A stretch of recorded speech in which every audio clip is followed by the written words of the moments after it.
Bismillahirrahmanirrahim. Assalamualaikum warahmatullahi wabarakatuh. Terima kasih untuk dosen pembimbing kami yaitu Bapak Sigit Auliana MKom, dan terima kasih juga untuk teman-teman semuanya yang menyempatkan waktunya. Izinkan kami dari kelompok 1 untuk menjelaskan contoh penerapan algoritma dalam kehidupan sehari-hari. Sebelumnya saya ingin memperkenalkan kelompok saya dulu. Yang pertama, saya sendiri Hafiz Chandra Buzaki sebagai moderator, dan sebelah saya ada Rahuli sebagai penyaji, dan sebelahnya lagi ada Saiful sebagai operator sekaligus penyaji. Oke, untuk mempersingkat waktu, kepada teman saya Rahuli dipersilakan. Oke, bismillahirrahmanirrahim. Slide. Nah, di sini di pertama ini kita akan membahas tentang definisi algoritma dan pemrogramannya. Apa sih algoritma itu? Algoritma adalah urutan langkah-langkah logis penyelesaian suatu masalah yang disusun secara sistematis dan logis. Kata logis atau logika merupakan kata kunci dalam algoritma. Langkah-langkah dalam algoritma harus dapat ditentukan bernilai benar ataupun salah. Dan ini tahap penyelesaiannya, mulai dari masalah, model, algoritma, program, eksekusi, hingga hasil. Oke, next. Nah, yang di slide kedua ini yaitu kita akan membahas tentang simbol-simbol flowchart. Yang pertama itu ada simbol terminator atau simbol permulaan dan pengakhiran suatu program, dan yang kedua itu simbol garis alir atau flow line. Yang ketiga itu simbol preparation atau proses inisialisasi pemberian harga di awal. Dan yang selanjutnya yaitu simbol proses perhitungan dalam pengelolaan data. Dan yang selanjutnya itu simbol input ataupun output, proses input data, parameter, informasi. Dan yang selanjutnya itu ada decision, simbol decision, perbandingan pernyataan, penyelesaian data yang memberikan pilihan untuk langkah selanjutnya. Nah, yang selanjutnya itu on page connector, yaitu penghubung bagian-bagian flowchart yang berada pada suatu halaman.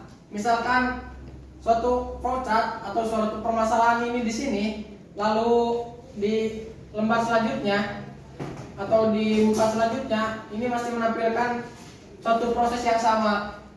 Dan yang ini terakhir, simbol off page connector atau penghubung bagian-bagian flowchart yang berada pada halaman yang berbeda. Jadi sudah berpindah halaman tapi masih membahas suatu proses yang sama atau permasalahan yang sama. Oke, next selanjutnya. Nah, ini adalah pseudokode. Pseudokode adalah salah satu solusinya. Lewat kode semu ini, kamu bisa menuliskan algoritma dalam bahasa manusia. Namun,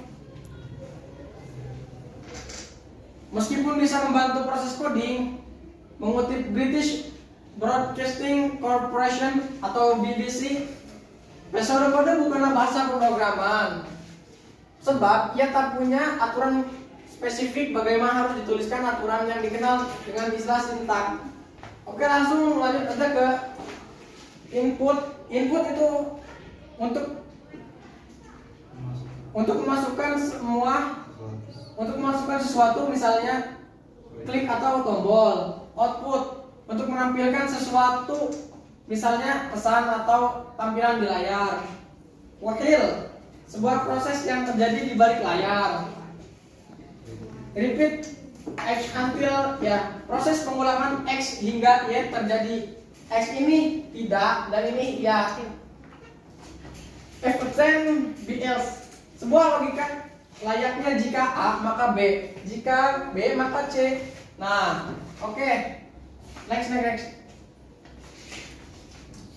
Di sini kita masuki slide contoh-contoh penerapan algoritmanya. Yang pertama itu ada algoritma membuat nasi goreng. Dalam membuat nasi goreng kita harus menyiapkan semua bahan-bahannya terlebih dahulu, mulai dari kompor, minyak, wajan, nasi maupun barang-barang yang lainnya atau bahan-bahan yang lainnya. Di sini sudah terurai jelas angka-angka urutannya, mulai dari siapkan nasi putih dan bahan-bahan lainnya, nyalakan kompor, simpan wajan, panaskan minyak, iris bawang, tumis bawang, lalu masukkan telur, bakso dan sosis. Itu tergantung selera kita masing-masing ya. Dan yang ke 8 ini masukkan nasi putih. Nah, di dalam pembuatan nasi goreng itu pastinya ada nasi dong. Nah, kita menggunakan nasi putih ya. Nasi putih lalu diaduk hingga setengah matang saja. Lalu masukkan garam sesuai selera, cabai dan yang lainnya, hingga akhirnya nasi goreng pun siap untuk dihidangkan. Oke, next. Di contoh-contoh penerapan algoritma yang kedua ini, kita akan menjelaskan suatu permasalahan, yaitu menghitung jam ke dalam satuan detik. Yang ini algoritmanya dan ini sebuah flowchartnya. Ini algoritmanya mulai input jam, menghitung jam dikali detik 3600, menampilkan hasil yang telah berubah menjadi detik dan selesai. Dan ini sebuah flowchartnya. Ini adalah flowchart tanda dimulai. Dan ini alurnya, dan ini sebuah input untuk memasukkan jam, lalu ada alur lagi, dan ini adalah sebuah prosesnya, jam dikali dengan 3600 detik. Dan ini tampilkan hasil detik, lalu selesai. Oke, next, yang ke selanjutnya. Nah, di dalam algoritma menentukan kelulusan mahasiswa ini berbeda. Ada simbol yaitu simbol decision yang akan melanjutkan ke ya atau tidaknya. Oke, kita baca dulu algoritmanya, mulai dari nama mahasiswa dan nilai. Lalu mahasiswa mendapatkan nilai kurang dari 70, maka keterangan lulus, lebih dari 70 maka keterangan lulus, maaf. Dan yang keempat ini, kalau mahasiswa mendapatkan nilai kurang dari 70 maka keterangan tidak lulus. Data nama, nilai dan keterangan akan ditampilkan pada sini dan selesai. Dan ini sebuah flowchartnya. Mulai input, simbol decision, keterangan lulus atau tidaknya, lalu tampilkan nama, nilai dan keterangan dan selesai. Oke, next. Selanjutnya, nah di sini kita akan memberikan contoh algoritma menanak sebuah nasi. Menanak apa sih menanak itu? Memasak. Menanak sama dengan memasak ya. Kita awali dengan algoritmanya, mulai siapkan beras, panci dan penanak nasi, lalu siapkan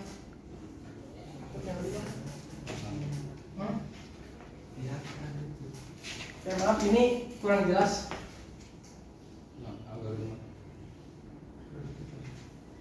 Yang ketiga itu tuangkan beras ke dalam panci penanak tersebut, lalu cuci beras hingga bersih dengan air yang bersih. Lalu setelah beras bersih, masukkan air yang siap untuk menanak beras. Masukkan airnya secukupnya aja ya, jangan terlalu banyak, jangan juga terlalu sedikit. Lalu masukkan penanak ke dalam packing tom. Contoh selanjutnya itu algoritma menanak nasi. Ini algoritmanya. Ini semua algoritmanya, dan ini adalah flowchartnya. Algoritmanya itu yaitu mulai siapkan beras dan panci penanak nasi, lalu tuangkan beras ke dalam panci penanak nasi tersebut, cuci beras dengan air bersih hingga bersih, lalu setelah bersih masukkan air yang siap untuk memasak beras tersebut. Lalu masukkan panci penanak ke dalam magic comb. Lalu tutup magic comb, colokkan kabel magic comb, tekan tombol, menunggu nasi hingga matang, nasi siap disiapkan, lalu selesai. Dan ini sebuah flowchartnya. Mulai siapkan nasi, tuangkan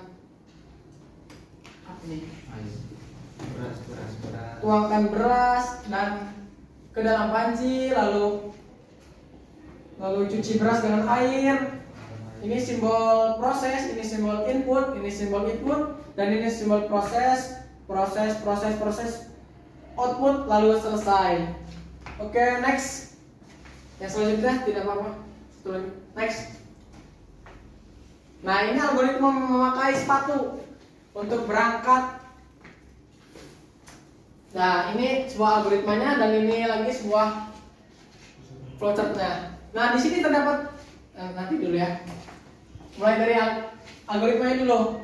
Kita mulai, lalu siapkan kaos kaki, siapkan sepatu, atur posisi untuk memakai sepatu dengan baik dan benar, pakai kaos kaki dengan baik dan benar, pakai sepatu dengan benar, pasang tali sepatu, pasang sepatu siap untuk dipakai. Lalu selesai. Dan ini simbol prosesnya. Kita mulai dari lalu input, siapkan kaos kaki, input lagi, siapkan sepatu yang dipilih, lalu proses, atur posisi memakai sepatu dengan baik dan benar dan senyaman-nyamannya.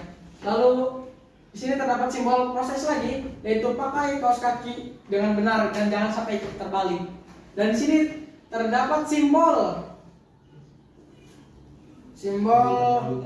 on page connector pada halaman yang sama. Di sini terdapat on page connector pada halaman yang sama itu dilambangkan dengan huruf A, dan ini lanjutannya. Lalu setelah itu proses kembali, pakai sepatu dengan benar, lalu proses kembali, pasang tali sepatu, lalu siapkan kaos kaki atau sebuah output, lalu selesai. Oke, yang selanjutnya materi ini akan dijelaskan oleh teman saya, Saiful, sebagai penyaji dan saya akan sebagai operator ya. Oke. Algoritma berangkat ke sekolah. Yang pertama mulai, yang kedua berpamitan kepada orang tua, yang ketiga berangkat ke sekolah. Selanjutnya jika diantar orang tua jawabnya yes, jika tidak no. Dalam perjalanan, yang keenam sampaikan di sekolah, yang ketujuh selesai. Dan ini contohnya, contoh flowchartnya. Yang pertama mulai, yang kedua berpamitan atau input, berpamitan kepada orang tua, dan selanjutnya proses berangkat sekolah. Dan ini contohnya precision diantar orang tua. Jika diantar jawabnya yes, jika tidak no. Dan selanjutnya dalam proses.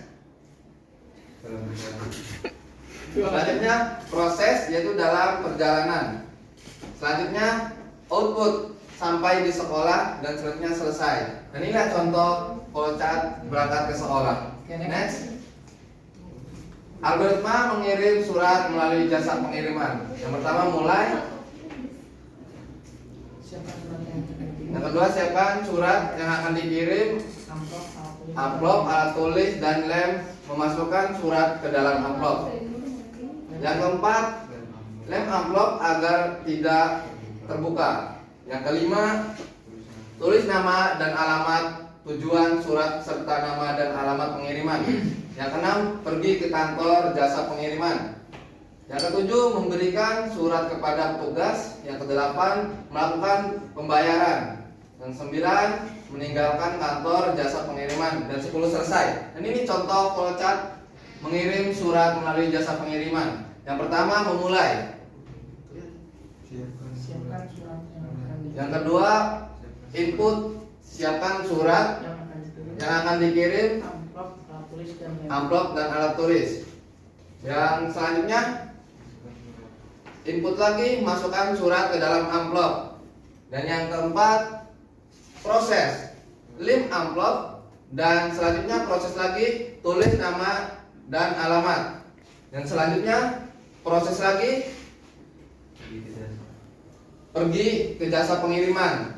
Dan yang selanjutnya proses lagi, memberikan surat kepada petugas. Dan selanjutnya proses lagi, melakukan pembayaran. Dan selanjutnya proses lagi, meninggalkan jasa pengiriman. Selanjutnya selesai. Dan inilah contoh flowchart mengirim surat melalui jasa pengiriman. Next, selanjutnya. Next. Oke. Selanjutnya algoritma penerima mahasiswa baru. Nah, ini contoh algoritma penerima mahasiswa baru. Yang pertama, calon mahasiswa datang ke bagian pendaftaran atau FO, from office. Yang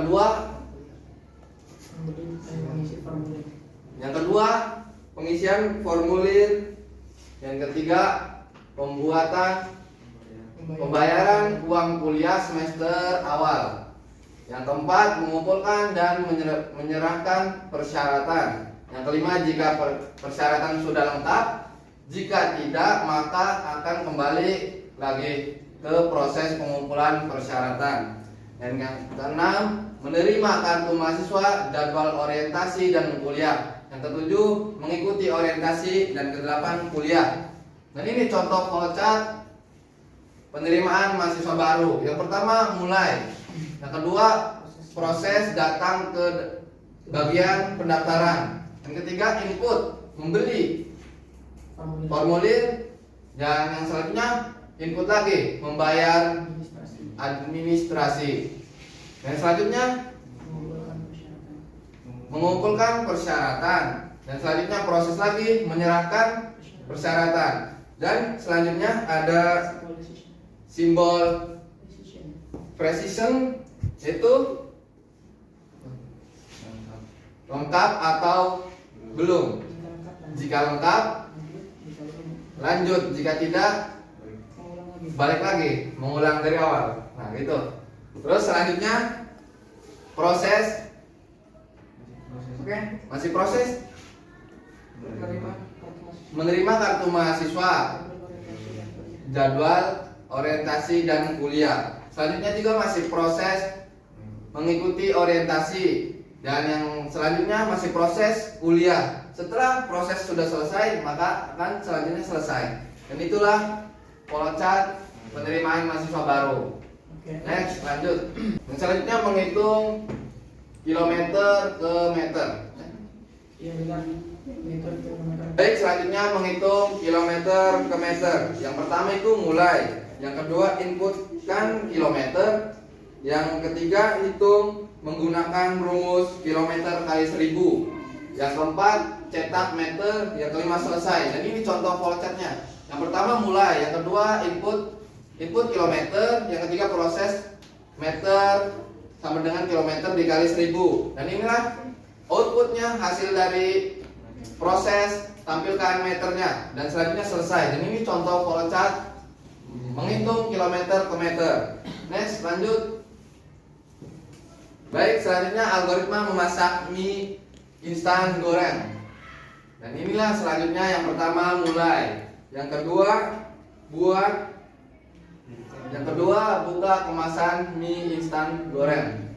Yang ketiga, pisahkan bumbu dan mie. Yang keempat, masukkan air ke dalam panci. Yang kelima, rebus air di atas kompor hingga mendidih. Yang keenam, masukkan mie ke air mendidih. 7, aduk mie hingga matang. Yang 8, setelah matang, angkat dan titiskan mie. Yang 9, tuangkan bumbu mie goreng ke dalam piring. Yang ke-10, campurkan mie ke dalam piring yang ada bumbunya. Yang 11, aduk hingga mie tercampur rata dengan bumbu. Yang ke-12, selesai. Dan ini contoh flowchartnya. Langsung saja, yang pertama mulai. Yang kedua, proses pisahkan bumbu dan mie. Yang ketiga, input masukkan air ke dalam panci. Selanjutnya masih input, masukkan mie ke dalam air mendidih. Dan selanjutnya proses aduk mie hingga matang. Dan selanjutnya proses angkat mie dan titiskan. Dan selanjutnya tuangkan bumbu mie ke dalam piring. Dan ini masih input. Selanjutnya masih proses campurkan mie ke dalam piring. Selanjutnya masih proses aduk mie hingga tercampur dengan bumbu. Selanjutnya selesai. Dan inilah contoh flowchart memasak mie instan goreng yang baik dan benar. Next, baik, selanjutnya mungkin teman saya yang akan melanjutkan.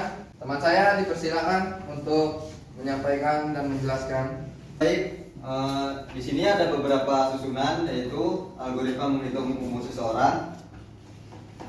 Sebelum ke sini, saya sendiri akan membacakan beberapa susunannya, yaitu yang pertama kita akan memulai terlebih dahulu, dan yang kedua kita akan input tahun sekarang atau TS, dan yang ketiga ada input tahun lahir, dan itu menggunakan rumus TS sama dikurang TL. Dan selanjutnya ada tampilkan jumlah umur dan selesai. Nah, di sini ada flowchartnya, yaitu yang pertama kita akan memulai terlebih dahulu. Yang kedua kita input data tersebut yaitu tahun sekarang. Yang ketiga ada masih input tahun lahir. Dan ini adalah proses yaitu umur dikurang TS dan dikurang lagi TL. Dan yang terakhir di sini ada outputnya yaitu tampilkan umur dan selesai. Oke, lanjut. Next. Next. Ini tulisannya kesukaan menit. Dan ini contoh selanjutnya yaitu menghitung jam ke satuan menit. Yang pertama kita ada mulai, mohon maaf kalau tidak terlihat di sini. Dan yang kedua ada input jam, yang ketiga ada itu menggunakan rumus jam dikali 60. Dan yang keempat ada tampilan menit, yang terakhir selesai. Dan ini adalah flowchartnya. Yang pertama kita akan memulai terlebih dahulu, dan yang kedua kita akan menginput jam, yang ketiga kita akan memasukkan menit sama dengan jam dikali 60, dan yang keempat adalah output yaitu tampilkan menit, dan yang terakhir selesai. Oke, next. Dan contoh selanjutnya yaitu algoritma mengirim SMS. Yang pertama ada memulai, dan yang kedua ada buka menu SMS, yang ketiga ada pilih kontak atau nomor telepon yang akan dihubungi, dan yang keempat ada ketikkan pesan, yang kelima tekan tombol kirim, yang keenam SMS akan terkirim, dan ketujuh selesai. Dan ini adalah flowchartnya. Yang pertama mulai terlebih dahulu, yang kedua yaitu pilih menu SMS atau di sini input. Dan di sini kita masih input yaitu pilih nomor telepon yang akan kita tuju atau kita kirim. Dan yang ketiga ada proses yaitu ketik pesan. Dan yang keempat ada output yaitu tekan tombol kirim, dan yang terakhir selesai. Dan itu adalah contoh algoritma mengirim SMS. Oke, next. Nah, dan ini ada algoritma membuat secangkir kopi. Susunan algoritma membuat secangkir kopi yang pertama harus dilakukan yaitu Anda harus membuat kemasan dari kopi saset yang sebelumnya telah dibeli. Dan yang kedua, kemudian tuangkan kopi tersebut ke dalam sebuah gelas. Dan yang ketiga, selanjutnya Anda dapat memanaskan air tersebut sampai mendidih. Kemudian Anda dapat menuangkan air panas tersebut ke dalam sebuah gelas. Lalu Anda mengaduk kopi tersebut sampai rata dan kopi pun siap untuk diminum. Dan ini adalah flowchartnya. Yang pertama, seperti contoh sebelumnya, kita akan memulai terlebih dahulu. Yang kedua ada input, yaitu buka kemasan kopi. Dan yang ketiga ada input lagi, tuang kopi ke dalam gelas. Dan yang ketiga ada proses, yaitu panaskan air hingga mendidih. Yang keempat masih proses, tuangkan air ke dalam gelas. Dan yang kelima yaitu outputnya, aduk hingga rata. Dan yang terakhir selesai, kopi pun siap untuk diminum. Oke, next, lanjut. Masih dicontoh menentukan bilangan ganjil atau genap. Yang pertama sudah jelas kita akan memulai terlebih dahulu. Dan yang kedua kita akan menginput sebuah bilangan. Dan yang ketiga bagi bilangan yang sudah diinputkan dengan angka 2. Kemudian jika menghasilkan sisa pembagian 0 maka bilangan tersebut genap. Namun jika menghasilkan sisa pembagian bukan 0, bilangan tersebut ganjil. Nah, di sini ada flowchartnya yaitu kita akan memulai dan kita akan input masukkan bilangan bulat. Dan di sini ada proses bilangan dibagi menjadi 2 dengan operasi sisa bagi.